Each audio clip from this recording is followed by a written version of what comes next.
Graça e paz, povo de Deus, é com muita alegria que nós estamos chegando até você, dando início ao nosso 46º podcast, ou seja, o penúltimo do ano de 2024. Ano este que fomos agraciados por Deus, inclusive pela sua companhia, pela sua presença, por ser um inscrito do nosso canal e receber todas as segundas-feiras um rico conteúdo na sua casa. E eu quero aproveitar esta grande oportunidade e compartilhar com você para que compartilhe com outras pessoas o nosso podcast agora, nesse exato momento. Envie para os seus amigos, nas suas listas de transmissões, no seu status de WhatsApp, no seu Instagram, porque o nosso conteúdo automaticamente ele vai edificar, renovar, restaurar e transformar vidas. O nosso podcast tem como intuito glorificar o nome de Jesus e reconhecer os grandes feitos do Senhor. E hoje eu tenho no nosso estúdio um amigo, um irmão, um homem de Deus, um homem que carrega sobre si uma história de vida, uma unção sobrenatural, um homem que superou dificuldades, que superou batalhas e hoje tem uma vida transformada após ter um encontro com Cristo Jesus, o nosso Senhor. O nosso entrevistado de hoje, ele é casado com Poliana Flores, tem um filho lindo por nome de Theo Flores, ele é policial penal, tem 34 anos e eu trago no nosso estúdio um homem de Deus, Luiz Paulo Souza Flores. Seja bem-vindo e que Deus te abençoe. Amém, muito obrigado, pastor Lébio, muito feliz de estar aqui. Primeiramente, agradecer a Deus e eu acho esse trabalho lindo, que edifica pessoas, transforma vidas e eu tenho certeza que Deus vai tocar em pessoas também, com sua particularidade. Eu sei que cada um tem uma história para contar e que Deus possa conseguir edificar outras pessoas com a nossa história. Graças a Deus. Luiz Paulo, você é uma pessoa que eu admiro muito há anos, pela sua história, pela sua caminhada com Jesus, pelo seu jeito de ser. E eu tenho dito que você tem uma unção sobrenatural que poucas pessoas carregam. E aqui no nosso podcast, o nosso único intuito é glorificar Jesus de modo simples, de um modo bem original, tranquilo, para que todas as pessoas entendam aquilo que Deus faz, aquilo que Ele pode fazer e aquilo que é propósito de Deus fazer. E hoje, você é a pessoa escolhida por Deus para contar aqui a nossa história. E não iremos perder tempo, iremos explorar você no bom sentido. E nós iremos começar a falar do Luiz Paulo na infância dele. Em alguns momentos você compartilhou algumas poucas coisas comigo, mas hoje na íntegra, aproveitando o nosso tempo, e muitas outras pessoas também passaram por uma infância com algumas certas dificuldades, e nós queremos conhecer quem era Luiz Paulo na infância. Certo. Tem hora que eu acho até mais fácil falar da Bíblia que falar de mim mesmo. Exatamente. Fique à vontade. Mas assim, a minha infância, eu tenho pai e mãe, graças a Deus, tenho 2 irmãos, uma irmã mais velha, um irmão mais novo. E nós crescemos numa currutela muito pequena, chamada Veredas, de poucos habitantes, e criado na roça até os meus 14 anos. E nesse período de infância, minha mãe trabalhava na escola, diretora de escola, meu pai motorista. Nós tivemos muitas lembranças, muito mais das empregadas, das pessoas que nos ajudavam dentro de casa, do que dos pais. Eu entendo que até pela situação da minha mãe de trabalhar, do meu pai também, e nós não tivemos assim, como gostaríamos, uma presença real de sentar na cama, de ter um conselho, de realmente ter uma ajuda mais próxima. E eu cresci com esse sonho de ter um pai que pudesse falar comigo, ser meu amigo, e isso não foi possível. E depois eu fui descobrir também, até por causa das questões que ele passou também com seus pais. E o que eu lembro da minha infância? É minha mãe chorando, depressão, minha mãe deu depressão pós-parto, após o meu irmão. É de saber de histórias nas quais o meu pai teve dificuldade com o álcool antes do meu nascimento, e minha mãe já veio adquirindo muitas feridas com a minha irmã.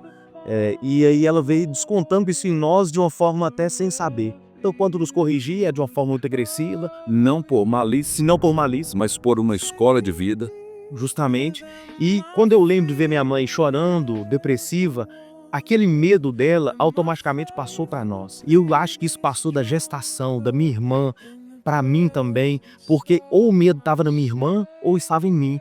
Era algo muito fora da realidade natural. Eu vi aquilo como forças espirituais do mal tentando roubar a nossa alegria e a nossa paz. Vivíamos como se fosse num cativeiro. Tínhamos tudo, tínhamos dinheiro, eram pessoas prósperas, bem-sucedidas, e só porque não tínhamos paz. Desde crianças, então, uma estrutura familiar. Sim, faltou uma estrutura familiar. Esse medo, nós podemos dizer, então, que ele era o tempo todo uma insegurança no seu coração, no coração da sua irmã, pelo cenário vivido, seria isso? Isso, o tempo todo. Isso era tão forte que eu tinha uma síndrome do pânico de tal maneira que... Isso na infância? Na infância. Uma síndrome do pânico tão grande que eu pensava que a doença que eu não lembrasse o nome, eu ia morrer dela. Eu tinha um medo de morrer incrível. Até da minha mãe me medicar com o medicamento dela por não saber o que fazer comigo. E entrar em choro, desespero, hoje eu morro. E eu lembrava de 10, 20, 30, 40 doenças na minha cabeça e eu pensava, aqui eu esquecer, dessa eu vou morrer.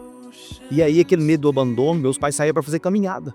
Tem um cemitério dentro da roça do meu pai, meio próximo, eles iam fazer caminhada, coisa de 1 quilômetro, e nós passávamos aquele medo como se eles fossem abandonar nós e nunca mais voltar, e nós não sabíamos por que isso. E também não tinha como ser orientado, porque os meus pais, como a maioria dos pais, nos apresentavam como um troféu, como alguém mostrar aqui, meu filho, ó, ele é bom na escola, ele é educado, ele é alguém responsável, ele não mente, ele é alguém assertivo, mas na verdade ele era arrasado por dentro. Eu carreguei uma personalidade desde a minha infância de me apresentar muito bom, de estar muito bem, de ser um bom aluno, de ser alguém notável, dedicado, educado, mas na verdade eu estava pedindo socorro todos os dias. E o tempo foi passando, e a ausência de pai e mãe, eu fui me envolvendo com amigos, colegas, e muito cedo eu fui abusado, né? Na minha infância, eu fui tocado de uma forma que eu não gostaria de ser, e fui pressionado por alguns amigos mais velhos a fazer coisas que eu não gostaria de fazer, e depois entendi que isso era abuso, porque na cabeça minha estava tudo legal. Só que isso foi aumentando. Eu tive outros casos de abuso já com 12, 13 anos. Nessa época eu tive uma depressão muito grande, aonde eu fiquei sabendo de um acidente. Eu estava tão assim, ferido e machucado por dentro, que eu não sabia expressar essa dor, e ela veio através de um pânico, que eu andava arrastando os pés no chão, com medo dos meus pulmões estourar.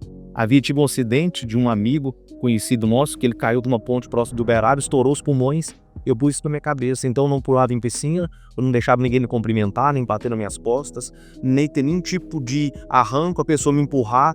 Eu não queria ir para a escola, e eu andava na roça arrastando os pés. Eu não podia pular e nem dar um passo maior. Eu pensava, estourei meus pulmões. E no banheiro pensava, estou dando hemorragia interna, estou morrendo.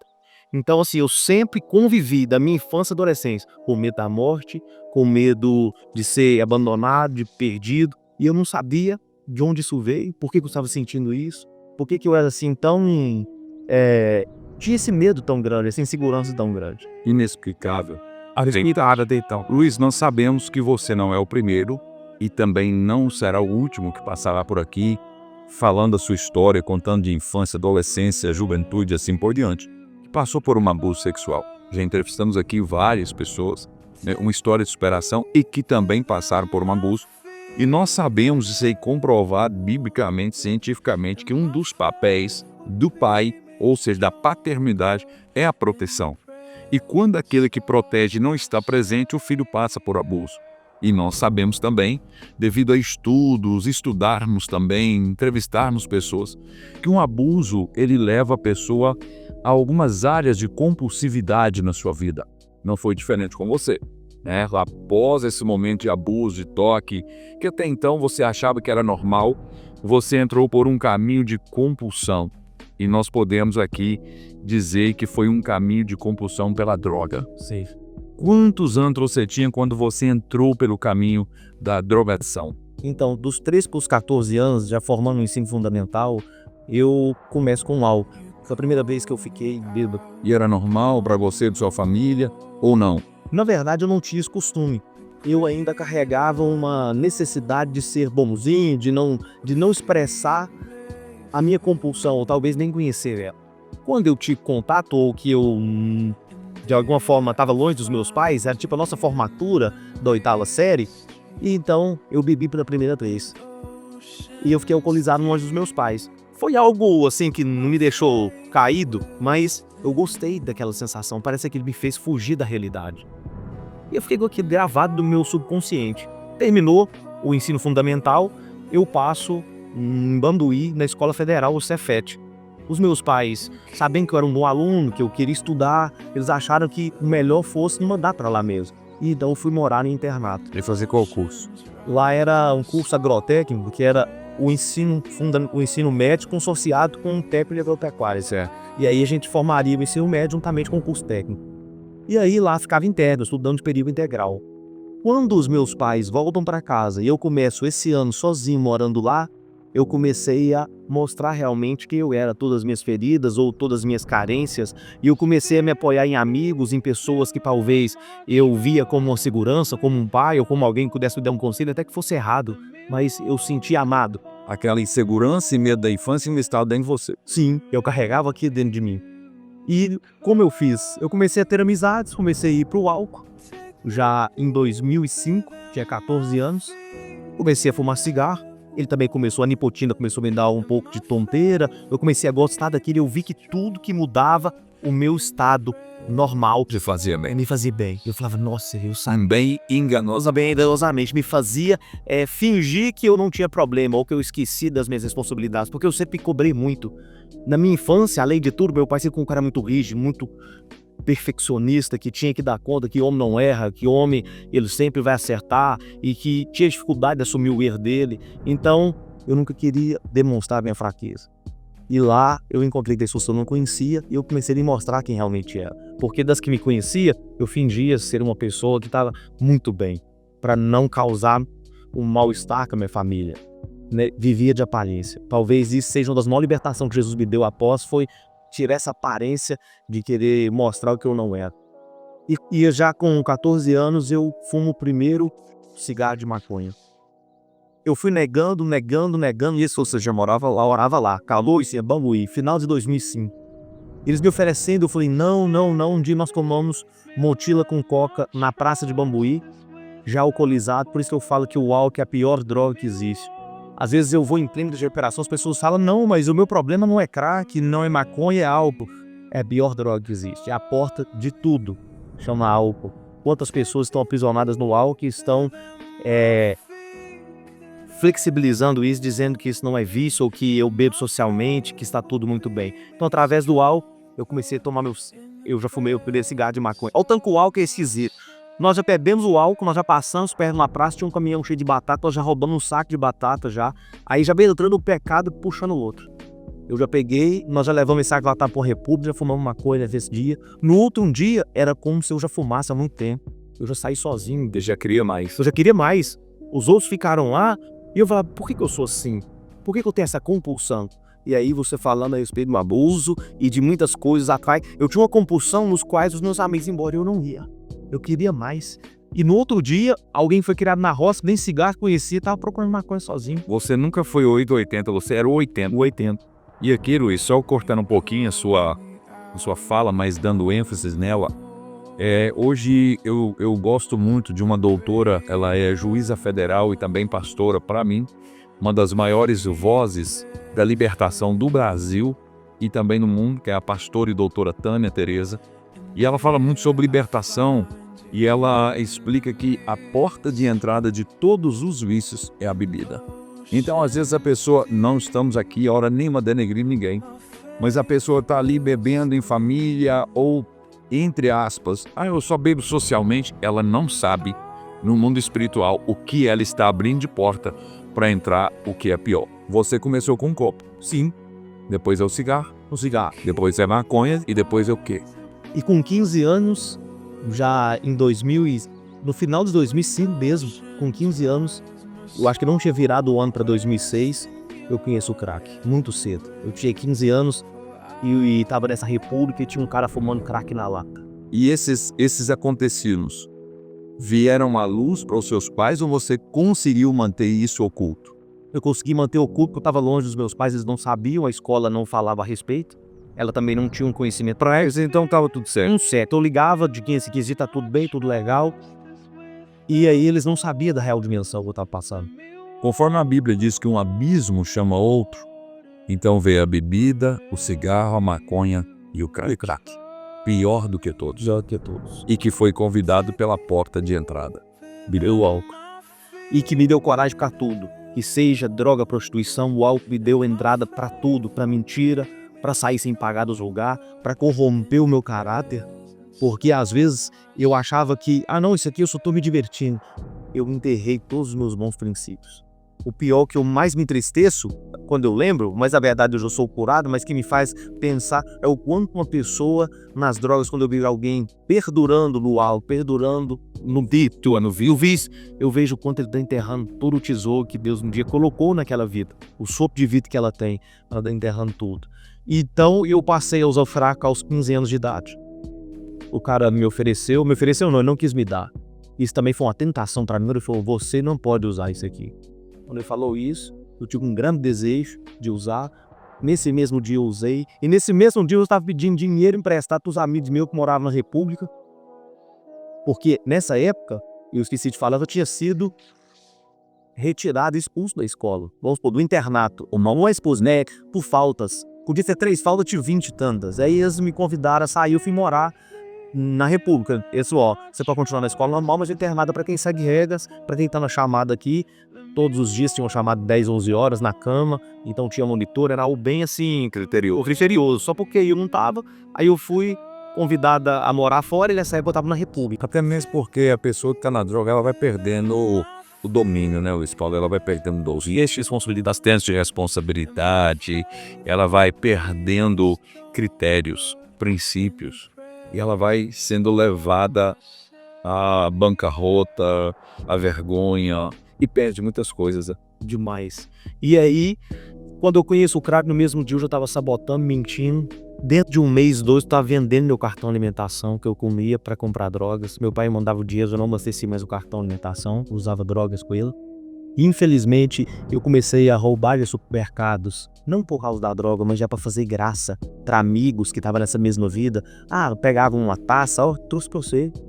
Sabe, ninguém tá pedindo aquilo, mas parece que é como se o mal já começasse a me denigrir, me envergonhar pra tudo. Eu já comecei a me sucumbir no mal mesmo. Eu tinha uma luz de pensar, Jesus, ele me ama, por mais que eu não tinha encontrado a Cristo e transformado a minha vida. Aos 9 anos de idade eu tinha tido uma conversão de criança. Eu tinha uma família muito simples que morava lá na Arvoeira, e eram os mais pobres. Olha pra você ver, na época eles sofriam muita discriminação, eram negros, pobres e crentes, e eram os meus melhores amigos. Foi o local que eu encontrei mais paz na vida. Foi a família mais pobre que eu já conheci até hoje. Maria, eles eram bem mais ricos. Eles fizeram um culto num rancho de pau a pique, que era só de palha e pau, e nós dormíamos como se fosse num giral, um pros pés e outro pra cabeça, na mesma cama, mas ali um dia fizeram um culto lá, convidado para aceitar Jesus. E eu aceitei Jesus. Você já estava nesse caminho da droga? Não, antes, aos 9 anos de idade. Antes, ok. Mas eu esqueci tudo.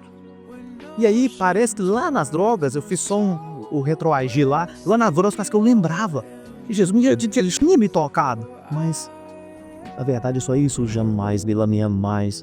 E até a ponto de eu chegar em casa em 2006, reprovado no 2º ano, meus pais não sabiam de nada. E essa época eu estava muito mal mesmo, e estava vivendo uma vida de pecado, todo sujo, e meus pais não sabiam nem que eu fumava cigarro, que eu fumava escondido. Não ia nada dar um jeito de fumar, de ir pra casa dos outros, fazer qualquer coisa, mas lá eu tentava manter uma imagem que eu não tinha. Só porque aí, ó como é que são as coisas. Foi mais ou menos uma data como essa, num dezembro de 2006, eu chego na fazenda para nós passarmos o Natal em família. A minha família, infelizmente, pastor velho, veio de uma vida muito difícil de morte, de irmão matando irmão, de tio matando o próprio derramamento de sangue. E isso, Satanás, eu posso dizer, afirmar com certeza, estava dizimando a nossa família, com contenda, com briga, matando todo mundo, fazendo papel branco, roubando, destruir isso. E aí eu venho e chego lá e falo, eu quero jogar futebol. Eu sou, não vou caçar umas cobras do bando. Tá aqui uma arma, quem é que empate já? Lá na Veredas, Deseiras. Tava eu, 2 primos meus, o meu irmão, era menorzinho, e esses 2 primos maiores vão caçar e tudo. Eu falei, vamos. E um desses primos meus tinha muita habilidade, o Abel mesmo carregou o cartucho. Nós colocamos um de fábrica no cano esquerdo, o cartucho carregado dele no cano direito, e fomos. e ele me deu a arma. E aí nós fomos num hangar que tinha lá em casa, aí ia trocar, o que a pomba do bando fugiu. Eu falei, não, gente, mexer com caçar, não, eu quero é jogar bola. Ele falou, não sei o que. Eu falei, não, eu vou jogar bola e pronto. Aí eu falei com um desses primeiros que tinha uma bicicleta, me empresta sua bicicleta, que eu quero jogar bola na vereda. E lá fica em torno de 2,6 km, menos de 3 pelo asfalto. E aí eu sabia que de tarde dava pra me jogar bola, sempre gostei muito de futebol. Ele falou, não vou te emprestar a bicicleta, não. Quando ele falou isso, pastor, eu fui atrás ele. Ou se não empresta a bicicleta, eu te dou um tiro. E eu falei isso brincando, mas aquela vontade que passou no dedo dele, de fazer assim, vou passar no dedo dele, vou mostrar pra ele que eu vou passar o medo dele e falar assim, mais nunca eu vou te negar a bicicleta. E eu levo a arma no rosto dele, nós estamos a uma distância de uns 15, 20 metros no máximo, ele coloca a mão no rosto e eu puxo o dedo e ela tava puta. Meu Deus. Esse tiro bate dentro da boca dele, quebra o céu da boca, os dentes, e o que não bateu dentro do olho que comeu o antebraço todo direito. E aí eu saí derramando, e ele não chorou, não gritou, foi a cena pior que eu já tive da minha vida. E esse dia eu saí correndo. Tinha acabado de fazer 16 anos, e ele 14, velha resposta de 2 anos. Eu saí correndo, gritando em voz alta, desesperado, e meu pai vem correndo também pra minha mãe, e ele já vai pro lado da garagem, e ele já cai na garagem, e ele já coloca ele no carro. E meu padrinho lá, o Lereia, o Gilberto Lereia, que é de Veredas. Meu pai, Não, que era irmão do meu pai de criação. O pai do menino tava numa saída de folia no dia 24, foi no dia 24 de dezembro de 2006. Numa saída de folia, bêbado. Quando ele fica sem saber o tal, quando ele fica saber, e esse pai dele era o que tinha, infelizmente, marcado o próprio tio. Então, na final do próprio irmão, o próprio tio. Ah, tá. O pai dele, que é o pai dele e do meu pai, o irmão do meu vô matou ele. Entendi. E aí meu tio matou o próprio tio, que tava na confusão. E esse tio meu, sem saber de nada, a hora que ele fica sabendo da notícia, falou, não, agora eu vou matar a família toda. Então, ele já sai de lá muito doido, e nesse momento que meu tio sai com meu primo correndo, eu já ajoelho no chão, eu não esqueço. Chegar lá em casa, dou conta de postar até o local, vou bater o joelho no chão. E como se eu fosse crente, um cara na droga, no roubo, eu todo errado, sabe? Eu lembrei da única solução da minha vida, Jesus. Eu lembrei daquele nome, nos meus 9 anos de idade. Eu ajoelhei em voz alta e grito e falei, Jesus, cura esse primo meu, salva eu te prometo, eu vou sair das drogas. Amém. E isso, eu só ia 120 quilômetros até o hospital, Vera Cruz, vomitando sangue e dando convulsão e voltando, saí da mãe segurando ele. Chega aqui, eles dão conta de fazer um enxerto do quadril no céu da boca e estancar o sangue, e ele viveu. Reverteu. Reverteu. Eu dei conta de fugir desse tio meu que eu tava querendo me matar, tentou matar um cara da minha família nesse dia, tentou matar meu pai, deu tiro dentro de casa, nas nossas fotos. E eu fui preso nesse dia, meu pai correu dele. E eu saí pro outro lado e dormi na outra fazenda. E aí, beleza, volto pra Bambuí. Depois de passar isso tudo, ele viveu, graças a Deus. Ele falou, eu entendo que não foi sua culpa, eu fiz, tipo assim, ele me perdoou, entendeu que realmente, a minha intenção não era fazer isso, mas eu apertar. Pra amedrontar. Sim. E aí, passado esse tempo, eu volto pra Bambuí. Não parei de usar. Infelizmente, No momento do desespero, eu pedi ajuda e falei, parava, se Deus me ajudar. e depois moveu uma honrada Eu palavra. não conseguia honrar. Infelizmente, eu tava totalmente perdido. E eu continuo nas drogas, comecei a dever traficante, comecei a enrolar minha vida. E graças ao Senhor Jesus, meus pais lá em casa, vai lá me visitar e vi que realmente tinha que me trazer pra trás, não dá pra ir morar lá. Eu tinha um saco de roupa, pastor Léo, que ficou fogo meu, que é o dia bom lavar. Sabe, do quanto ele enfiando, não lavava nem nada, aí eles botaram fogo no saco. E sujeira. Sujeira. E aquilo representava a sua vida. A minha vida tá dentro daquele saco, roupa tudo pregada, suja, e que não teve nem jeito de lavar, foi fogo. E então, eu vivia tendo um status de quem tinha família, mas como um mendigo. Eu tinha uma família, mas eu estava tão perdido como se eu não tivesse família. E aí, então, eu venho pra Patos. Quando eu venho pra Patos, eu vou morar com a tia, irmã de criação também do meu pai, aqui em Patos. Só porque eu parei de usar, eu dei um tempo. Eu fui pra Narcóticos Anônimos, fingi que tinha melhorado. Meus pais acreditaram. E essa altura tava todo mundo sabendo Todo mundo sabia. que o Luiz Paulo estava caído na droga. Eu tava caindo, mas eles não sabiam da dimensão, que eu nunca tinha montado. Eles não sabiam se eu usava crack, se era maconha, se era só cigarro, se fumava um cigarrinho, porque dava conta de fingir muito bem. sabe? Eu tava levando uma E vida. já é uma das características do inferno, né, Luiz Paulo? De levar a pessoa a mudar a sua personalidade. Blingando. Camuflagem, mentiras, fala como que se fosse verdade, na verdade não cumpre. Porque o homem desviado ou fora do propósito, ele faz coisas que nem ele acredita.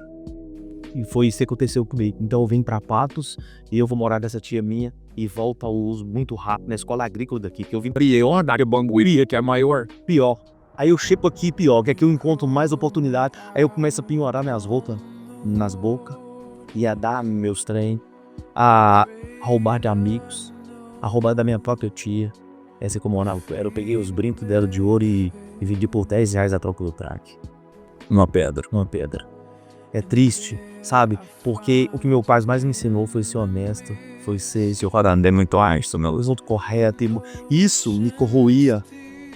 Porque, e outra coisa, poder falar disso é só Jesus que pode transformar a vida de alguém, porque como eu entendi depois que Jesus pode trazer ao homem uma alegria de poder falar de uma transformação. Exato. E aí eu fui levando, e aqui eu fui fingindo que estava muito bem. Chegou um ponto de eu ingressar na faculdade, que eu tinha terminado a escola agrícola, mas eu tentei com meu pai vir morar comigo igual menino. Eu passei meus 18 anos, o pior dia da minha vida. Meu pai me encontrou com uns caras que usavam droga, traficante, e eu no cano de bicicleta. Meu pai pensou em passar o carro por cima de nós. E aí ele voltou atrás e deu conta de conversar comigo. Mas eu tinha 18 anos, ele me levava, me buscava na escola igual criança. Polícia não formava. E ele mudou da roça pra cá, pra morar comigo aqui na cidade, gente, com essa maneira de criação, pra ver se conseguia me ajudar. Conseguiu me ajudar a formar. Mas então eu vou pra faculdade. Não, eu vou trabalhar de Tecnoagric. Mas usando droga, fingindo que tava bem, fingindo que tava trabalhando. Dava um tempo. Mesmo assim, passava 2, 3 meses bem, depois caía de novo. Aí eu passo na faculdade em 2010 aqui, na Unipam, pra engenharia ambiental. Aqui eu acho que foi a pior época da minha vida, porque aí eu jamais entendido. 2010 estava com quantos anos, Luiz Paulo? 2010 tá 20, com 19 anos, 19, isso foi no início, faz que eu tô de 23 de outubro. Quando eu fiz 20 anos, eu já era mais pro final do ano. Então, Aí você já chegou num centro muito mais amplo, muito mais anos, de oportunidades, tentações, propostas. muito. E a faculdade, Você sempre foi um rapaz muito bem na comunicação, sempre se vestiu bem, rapaz bonito, é por isso que a Poliana deve ser muito feliz. E pessoas como você têm aquele privilégio de agregar outras pessoas com facilidade. é verdade. Estou certo? Verdade, é isso mesmo. E aí eu fiz muitos amigos muito rápido, na faculdade, em 2010, só porque rapidamente meio já viu que eu não estava sendo boa companhia.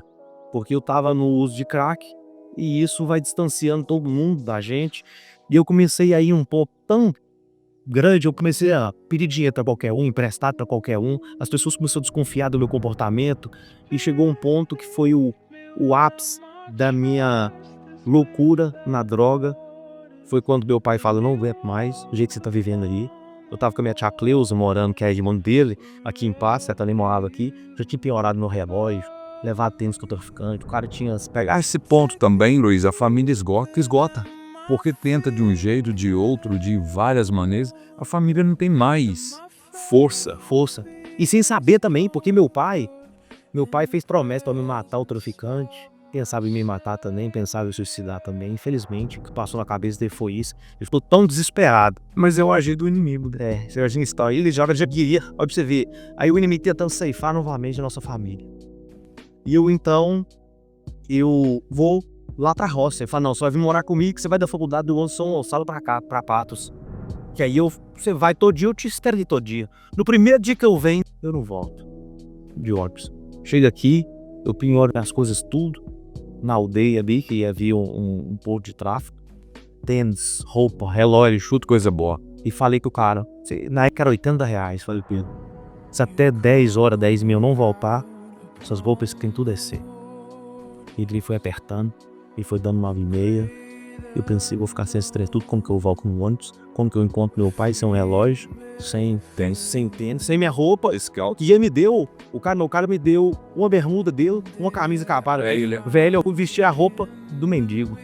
É isso que o inferno faz, ele quer tirar a nossa vestimenta. Ele tirou a nossa desta vida do meu pai e me colocou uma vestimenta suja de alguém que estava lá na rua. Lembra daquele caso do filho pródigo que saiu, pegou a herança, gastou tudo com prostitutas? A Bíblia fala isso no Evangelho de Lucas, se eu não me engano. Lucas 15. Lucas 15. E quando ele frustrou lá fora, ele voltou para a presença do pai. Uma das primeiras coisas que o pai deu a ele foi roupas novas. Foi. Voltou a cobertura espiritual. Voltou as vestimentas. Roupas novas. E o inferno quer tirar as roupas da gente e trazer os maltrapilhos. E isso que aconteceu comigo, eu tão desesperado, eu pensei, o único jeito de eu voltar com essas roupas e que o meu pai agora não me mate mesmo, porque ele já estava totalmente desesperado, foi pensar, então eu vou assaltar. Eu nunca tinha feito isso, eu tinha feito furtos. Não, então eu vou... Passei perto de uma lixeira, encontrei um vidro desodorante, usa debaixo da blusa, e fui de frente à faculdade, portão da faculdade do Terral, Meu Deus. onde tinha uma padaria. Eu chego lá, Luiz, qualquer outra pessoa me contasse isso, eu não ia acreditar. que loucura. Não ia acreditar. Eu só estou acreditando que você está me contando. Não, e Conhecendo o seu caráter, sua fé, sua postura e a sua vida. eu chego então e falo com ela, isso é uma ação. É uma mulher? Uma mulher. A mulher, ela é dona. Eu procurei essa mulher fazer uma reparação pra ela, eu não consegui encontrar. O meu sonho é dar um abraço nela e restituir. Apesar que meu pai teve que ir lá depois e pagar o assalto. Que tristeza. Eu chego lá, Caixa deu dinheiro. eu falei pra ela, isso aqui é um assalto, ela muito desesperada, ela começou a colocar todo o dinheiro em cima, e eu falei pra ela, não, eu não quero, eu quero só os R$ 80 pra eu pagar uma dívida. E aí, ela ficou muito desesperada, com medo, e eu saí com esse dinheiro, falei, paguei, vesti a roupa, só porque aí veio a vontade de usar, eu dei conta de solucionar o problema, eu falei, também não pode mesmo mais não. E aí, o que eu fiz? Pensei, já que deu certo, não. Vou fazer de Não novo. descer lá no Caldo de Minas.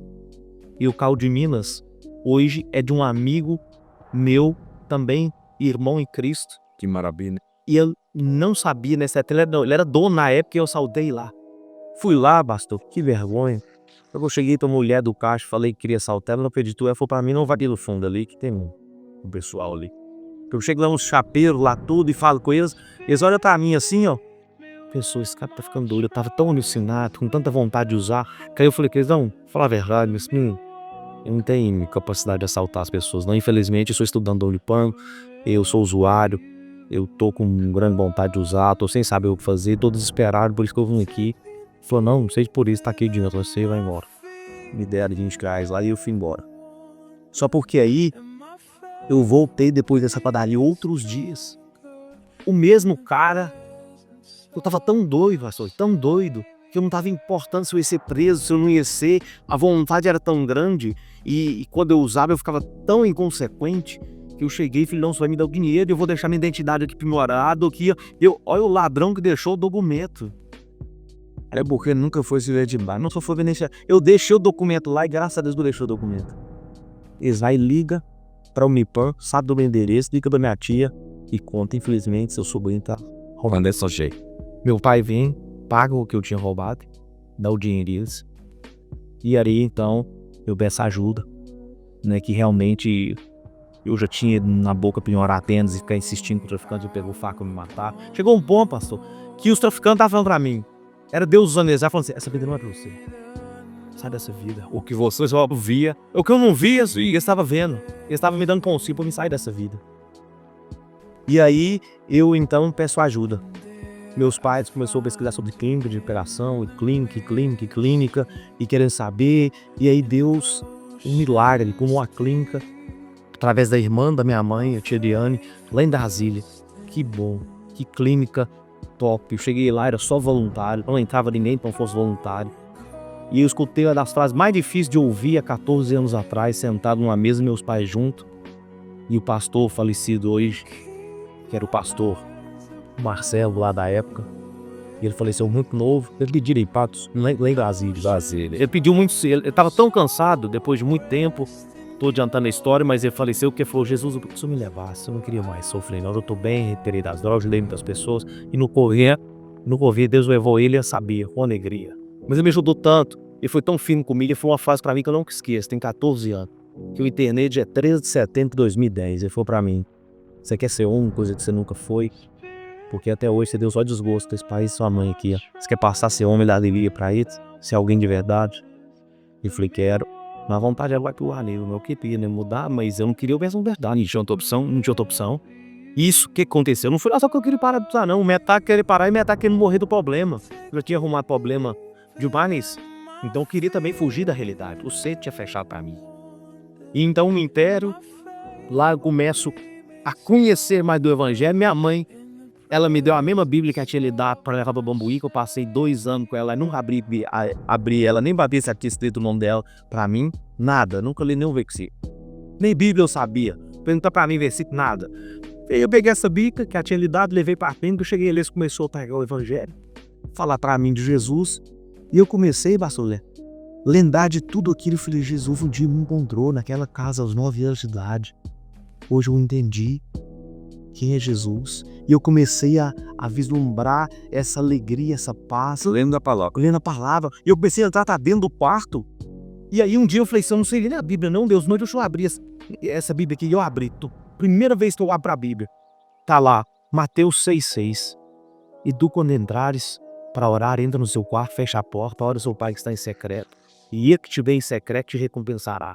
Eu falei, ué, então vou fazer isso. E eu não morava de botar aberta, tipo, a Bíblia tava me mandando, com a porta fechada. Eu fechava a porta, eu ajoelhava e os caras achavam que eu tava doido. Eu comecei a querer tanto mudança, querer tanto Jesus, então eu batia em cima da cama para Jesus muda minha vida, muda minha vida. E aí eu comecei a abrir a Bíblia. Eu sei que o jeito certo de ler a Bíblia não é esse, mas sem saber aleatoriamente, eu abri ela de novo. Isaías 61. O Espírito do Senhor repousa sobre mim, porque o Senhor me ungiu para pregar o Evangelho. Isso é proclamar libertação aos presos. Era a palavra que estava sobre Jesus. E eu tomei posse daquilo para minha vida. Eu falei, ó Deus, Ele me ungiu para pregar o Evangelho. Ele vai me levar para libertar os presos. Ele vai me levar para trazer alegria a quem não tem. E aí eu comecei a ter uma conversão lá dentro. Tinha um casal de pastores que pastoreava a clínica. Na época, o Marcelo não era pastor, que ele foi ordenado bem depois. E eles propuseram uma aula sobre batismo. E eu aceitei ser batizado. E eu batizei na clínica. Se eu não me engano, foi dia 11/11 ou 11/12 de 2010. Na piscina da clínica. E a partir desse dia eu decidi mudar minha vida. Só porque aí vieram muitas frustrações lá dentro. Porque todo mundo saía com 4 meses, 4 e meio, e eu ficando. Parece que Deus estava me moendo e me mostrando que não era do meu jeito. E todos, embora todos, eu fui um dos poucos ou único que fiquei lá 7, 8 meses. Parece que eles não acreditavam que alguém de uma única internação com 19 anos de idade, eu entrei faltando 40 dias para fazer 20 anos, ia melhorar. O usuário de crack ia dar conta de sair, porque historicamente falando, de 100 é 2 que usa crack. Que mínimo, né? E olha lá, que vai lá uma vez só e não volta mais numa internação. Eu fiz Jesus, eu comecei a decorar versículo, porque todo dia no almoço tinha que decorar o versículo. Todos os dias tinha que ter um versículo na ponta da língua. Errou ele, louça, barra louça. Você aprender a decorar a palavra de Deus. Algumas pessoas podem achar, não, isso é muito duro, mas foi assim que, graças ao Senhor Jesus Cristo, que eu tomei amor pela palavra de Deus. Eu entendi, eu fortaleci, e essa palavra começava a me lavar, me fortalecer. Eu ligava pro meu pai e pra minha mãe, eles não acreditavam em mim. Eu também dava crédito pra eles. Eu ia todos os motivos. E tinha um motivo, como é que você acreditar em alguém que falava e não cumpria? Se até para Deus eu prometi que eu ia parar, eu não parei naquela época. Então, eu saio da clínica totalmente desnorteado, sem saber o que fazer, perdido, totalmente perdido. E eu chego aqui em Patos, eu falo assim, eu tinha Jesus, mas eu tava perdido o que ser, porque eu não sabia viver outra vida. Eu tinha Jesus no coração, mas o que fazer? Trabalho. Será que eu namoro? Será que eu caso? Será que eu vou pra igreja? E então, eu mergulhei de cabeça na igreja, fui pra juventude. Patos de Minas. Igreja Batista Nacional? Igreja Batista Nacional. E aí eu abracei, encontrei uma família, sabe? Encontrei jovens, encontrei pessoas, né? O Carlito, que é o Carlos Olizé. Carlito, de Deus, homem abençoe. Foi meu pai espiritual, foi meu amigo, foi alguém que Deus também te colocou na mão, não é no homem certo. demais, me ajudou bastante. Eu morei 29 dias na casa dele. Enquanto ele ia casar, abraço pra ele, moço. Ô Carlito, um cara do Olizé, eu te amo. Um abração pra você. Fico muito feliz de poder fazer parte da vida dele. Hoje nós não estamos tão amigos, mas amigos assim que eu falo, próximos, somos próximos, mas continuamos amigos porque amizade de verdade é... Eu nunca dei conta de chamar de Carlito, cedo de doutor. Carlos, Deus te abençoe. Devo muita gratidão a ele, ele foi uma das pessoas que foi fazer um estágio no escritório de advocacia do meu irmão, falecido, Dr. João Tonizé Sirian de Lacerda. E ali os dois se tornaram grandes amigos, sócios, e ele está lá até hoje, né, Dr. Carlos e o meu sobrinho, Dr. Tarso Vinícius. Conhecia também ali, mas esses dois trabalham tocar, são pessoas fantásticas. Glória a Deus. E aí o Carrepe ajudou bastante, e eu comecei a entrar na minha vida de cabeça na juventude e a buscar a Deus. Eu não me achava capaz de fazer uma faculdade, capaz de estudar, porque eu não comentei, mas quando eu fui para o Unipan, o guarda não botou lá usando droga, crack, maconha dentro do banheiro. Minha carteirinha da Unipan suja de cocaína, caí no outro banheiro. Então a minha vida é de total mau testemunho dentro da Unipan, nem pensar como é que eu vou voltar lá. E aí então eu ingresso na Unipan em 2012 para estudar agronomia. Falei, Deus, eu quero te honrar nesse lugar. Eu sou um novo homem. Eu conheci Jesus como Senhor. Jesus me ajuda a nunca precisar de colar, não haver-me e não pegar no dependência para a glória do Senhor. Isso Deus fez para mim, para a glória de Deus. Não precisei colar nenhuma vírgula e eu consegui. Se um dia eu errei, que Deus me perdoe, que eu fiz de tudo no errado. De tudo, o cara me mostrar as questões. Um dia todo colou, eu preferi pedir a professora. Tem como só me dar um plano de e-mail? Só me ajudar aqui, porque infelizmente eu não consegui, porque conta. Isso, fui joaneiro e mentiroso se tornou verdadeiro. Isso, que honestidade você já tinha de berço. Isso tinha, mas eu não dava No exame, eu sabia ela, tava pomampida. E como que foi a repercussão na cidade, na família, quando chegou o novo Luiz Paulo de Souza Flores? Assim, pra família, primeiro momento, não é simples, porque os pais até acreditam na gente quando vê, porque ele conhece o filho, mas a gente é muito julgado pelo entorno familiar. E eu entendi que a melhor coisa que eu deveria fazer era perdoar. Eu esqueci de mencionar, mas uma coisa que eu fiz, que a clínica me ajudou muito em Jesus Cristo, foi perdoar meu pai. Eu quero dar uma palavra para você que talvez tenha alguma mágoa com seu pai. Meu pai era alguém que eu tinha uma grande divergência com ele, porque devido a tudo que ele fez, chegava em casa alcoolizado, às vezes dava uns tiros dentro de casa, infelizmente ameaçava nós.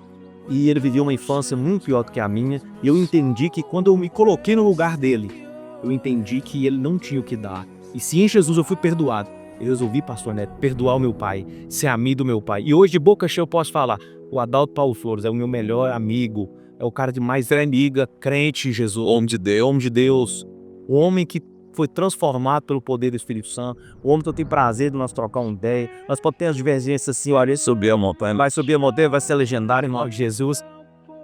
Hoje eu beijo teu pai, onde for que eu encontrei, eu beijei, ele, abraço. Eu tenho prazer, pastor. Não é habitual para nós, você ter um pai e uma mãe maravilhosos. É um prazer de ser amigo dele, ser amigo da minha mãe. Hoje eu falo que amo minha mãe, que eu não aprendi a falar isso. Eu te amo, os irmãos. Só peça raro, só gente boa, a Karen e o Igor.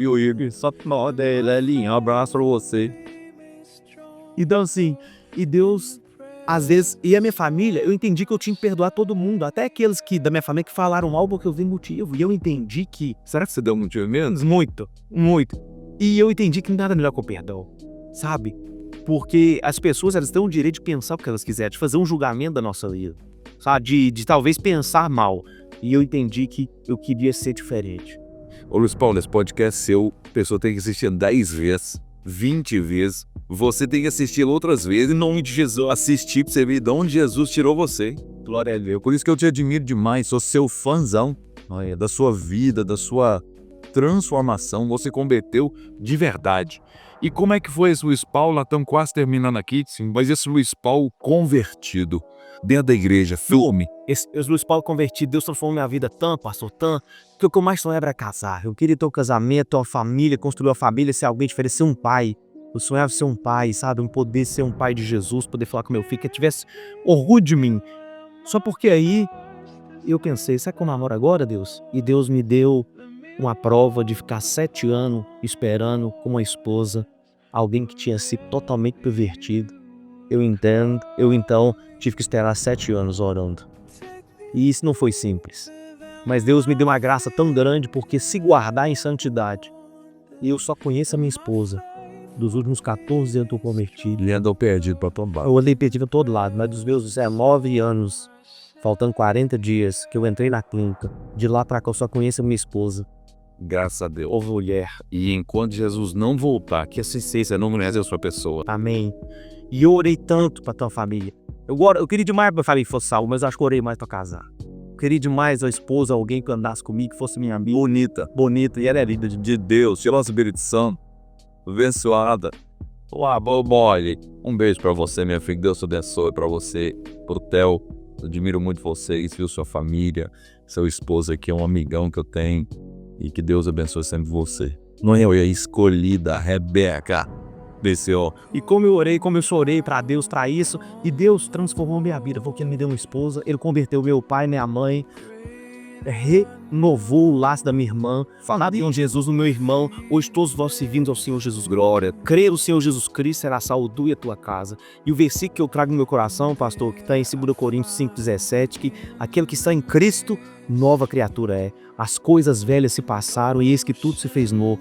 Eu sou uma prova viva de que tudo que passou ficou para trás. Quantos anos de casado, Paulo? 7 anos.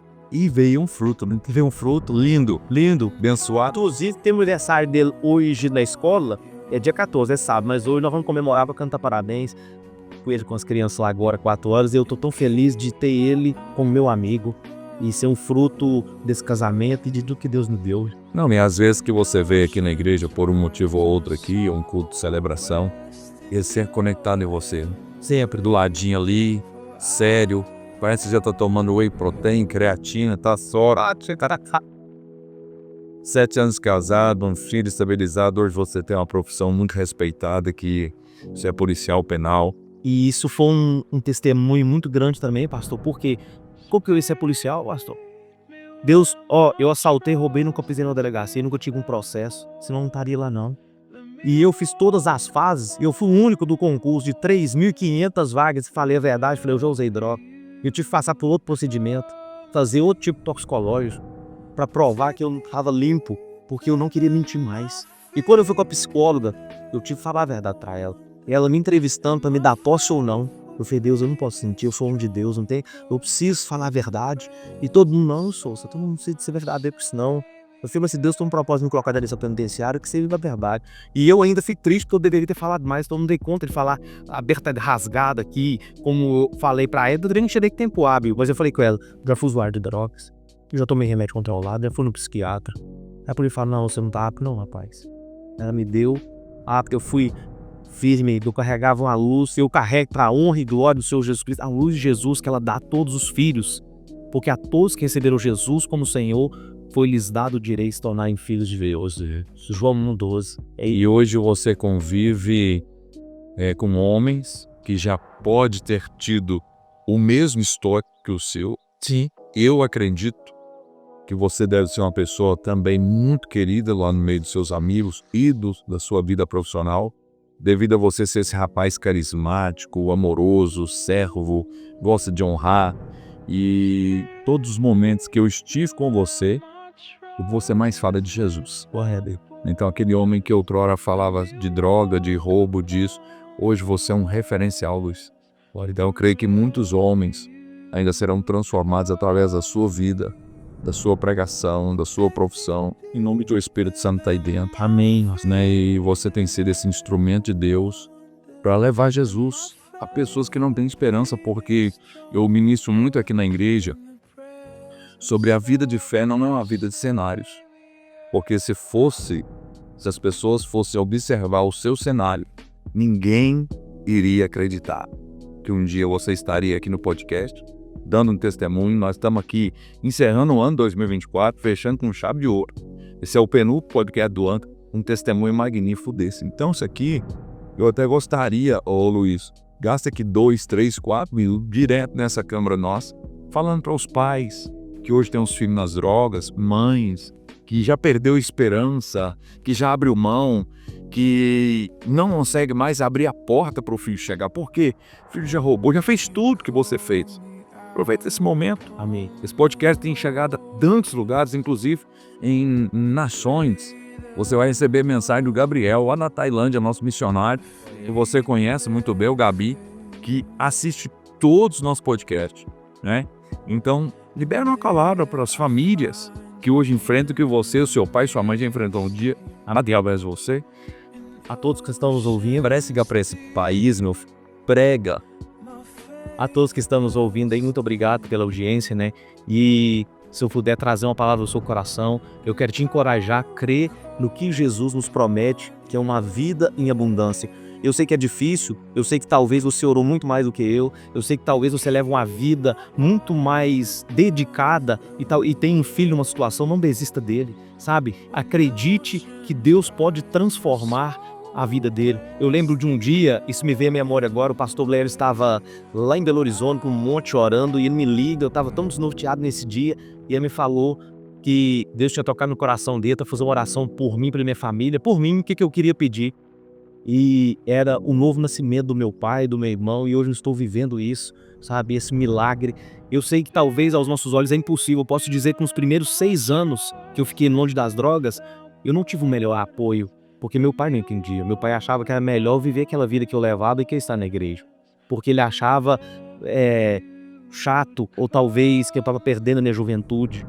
Então talvez você está sendo desencorajado pelas circunstâncias. Eu quero te encorajar, como eu aprendi com o primeiro pastor que eu tinha, o pastor Esdras, falecido da Igreja Batista Nacional, que era alguém que falava o seguinte: tenha a sua própria experiência com Deus. Sabe o que eu entendi com isso? Que o povo do deserto viu o mar vermelho se abrir, viu o maná cair do céu, viu a nuvem durante o dia, ou a coluna de fogo à noite, e mesmo assim o povo se virou contra o Senhor. Por quê? E eles se vislumbraram como testemunhos alheios. Quando você dê meu testemunho, eu quero te encorajar. Não você apenas me ouvir, mas você ter o seu próprio testemunho. Ouça a voz de Deus. Procure entender o que Deus separa com você. Luiz, eu tenho 10, 20 anos que eu sigo o Senhor. Fala: Deus, eu não saio desse quarto se eu não falar comigo. Deus, eu vou jejuar o que precisar. Eu vou fazer o que tiver que fazer. Mas eu não quero mais ser esse crente medíocre, alguém que ouve a palavra, vai embora para casa e finge que nunca viu Jesus. Eu quero te encorajar a ouvir a voz do Senhor. Eu quero te encorajar a você falar assim: ó, hoje eu não caio, não é porque eu ouvi o testemunho do pastor Lério ou do Luiz, eu tenho meu testemunho. E o seu testemunho não precisa ser alguém que enfrentou as drogas e saiu dela, não. Pode ser alguém que simplesmente foi sempre certo, correto, mas nunca ouviu a voz do Senhor Jesus. E hoje você vai passar a ouvir. Sabe que testemunho que eu tenho? Alguém que estava tão perdido. E em 2012, na minha conversão, esqueci de falar com o pastor Lélio, eu fui num congresso de jovens chamado Conjuban, e eu então estava lá adorando a Jesus, e o pastor diz o seguinte: aquele que quiser vier aqui na frente para ser pedir perdão, para ser transformado, se tiver algum resquício da sua vida, algum embaraço que está te prejudicando aí para frente, você vem aqui na frente. Eu estava tão convicto da minha certeza em Jesus, que Deus tinha me transformado. Eu falei: Deus, eu não quero mentir contra o Senhor. E eu quero falar o seguinte: Deus, eu não vou lá na frente, que se eu for, eu estou mentindo, porque o Senhor me perdoou de tudo, e o Senhor também me fez perdoar as pessoas que me ofenderam. Mas se tiver alguma coisa que eu não sei, só o Senhor sabe, me visita aqui onde eu estou. Irmãos, eu te faço esse desafio. Fala para Deus te visitar e te falar. E nesse mesmo momento, irmãos, eu fechei os olhos e não deu 30 segundos, 60 segundos, se eu não me lembro certo. Alguém chegou em mim, usado por Deus, disse: filho, você não quis ir lá na frente, eu vim aqui te visitar. E quando aquela pessoa fala isso para mim, e ele fala assim: você lembra aquele dia dentro do seu quarto que você me pediu para ser meu amigo? Hoje eu estou te dando essa amizade. Então, quando eu penso em cair, eu penso em qualquer situação, eu lembro do Jesus que me conhece, do Jesus que sabe quem eu sou, que sabe as minhas dores, que não tem medo das minhas fraquezas, que não tem medo das minhas dificuldades, do Jesus que não tem medo das minhas dúvidas, do Jesus que eu conheci. Eu te encorajo a ser um crente, de conhecer Jesus. Sabe por quê? Deixa eu te falar uma coisa. Não importa se você já foi em 1000 congressos, você viu gente sendo curada, o seu endemoniado sendo liberto. E deixa eu te falar, o fim de todas as coisas, Jesus vai falar: vinde, bendito do meu Pai, porque eu vos conheço. E muitos vão chegar lá e dizer: tu fez tudo. Ele vai falar: eu não te conheço. Então, no frigir dos ovos, sabe o que equivale nessa vida? Ser amigo de Jesus, irmãos. Seja amigo dele, tenha a sua experiência com Deus. Para de bater no peito e dizer que você tem 40 anos de crente. Não é isso que Deus quer ouvir de você. Ele quer ouvir quantas vezes você teve uma conversa íntima com ele, quantas vezes você chorou nos pés dele, sabe? Não tem a ver com status, tem a ver com quem você é em Cristo. Então, tenha a sua experiência com Deus. É isso que eu te mandei de pé. Irmão, de glória a Deus. Aleluia. Maravilha. Amém. História fantástica de superação. Glória a Deus. E afinal, Jesus foi glorificado em tudo. Amém. Deus te abençoe. E você vai te receber mais vezes aqui para outros bate-papos. Eu sei que você tem muito a oferecer. Que Deus abençoe a Poliana. Deus abençoe o Theo, sua mãe, seu pai, seus irmãos, viu? Em nome de Jesus. E eu quero convidar todos os homens que estão nos assistindo para fazer o legendário. Aleluia. Foi algo que consolidou a minha vida como homem, como sacerdote, como pai. E não tem nada a ver de um movimento que vai tirar você da igreja para você honrar sua igreja, seu pastor, honrar sua família. É um movimento de Jesus para transformar homens de coragem. Eu conto com você, homem, para transformar sua casa, a sociedade através do Legendários, da sua igreja, que o Legendários é uma ferramenta da sua igreja. Em nome de Jesus. Aú. Glória a Deus. Negão, vamos terminar nosso podcast recebendo de presente a sua oração. Para nós e por todos que nos assistem. Amém. Espírito Santo, como está escrito em Romanos 8:26, que nós não sabemos orar da forma que convém. Espírito Santo, interceda por mim, pelo Vinícius, pelo pastor Léo, pelas nossas famílias. Espírito Santo, vai de encontro onde o homem não consegue ir, Pai. Deus, transforma cada família que ouvir esse podcast, Pai. Pai, prospera esse podcast, não só financeiro, Pai, mas de repercussão, Pai. Deus, o Espírito Santo, Pai, encontre nesse podcast uma ferramenta para transformar as vidas das pessoas. Jesus, continue sendo a nossa alegria, a nossa força, nos livre do mal, salva nós e a nossa família. Jesus, nos prepare para a sua volta. Senhor, nos livre de todo medo, de toda insegurança, Pai. Pai, que nós sejamos homens e mulheres, Pai, dignos, Pai, que as nossas histórias sejam contadas, Pai, em nome de Jesus, Deus. Muito obrigado, Pai, por esse convite, obrigado pela vida do pastor Léo, ele saiu tanto que eu amo ele, Senhor. Deus, obrigado pela vida dele, por essa igreja, Senhor. Como eu amo ver isso aqui crescendo, como eu amo ver essas pessoas que estão aqui. Obrigado pela vida dele. Obrigado, Pai, por cada um que serve a Jesus e que o Senhor possa transformar a vida de Patos de Minas. Em nome de Jesus, amém. Amém, amém, graças a Deus. Meu filho, muito obrigado. Deus te abençoe e sinta-se na liberdade de sempre estar conosco. Obrigado. Amém? E assim nós terminamos mais esse podcast da Igreja Evangélica Fé e Milagres. Nós estamos situados na rua Ouro Preto 715, no bairro Santo Antônio, na cidade de Patos de Minas, Minas Gerais, Brasil. Lindo Brasil. Os nossos cultos acontecem domingo às 19 horas, terças e quintas-feiras às 19h30. Venha nos fazer uma visita e também fazer parte dessa família de milagres. Se você não é inscrito, inscreva no nosso canal para que toda segunda-feira você receba às 19 horas os nossos conteúdos na sua casa. Um abraço e até breve.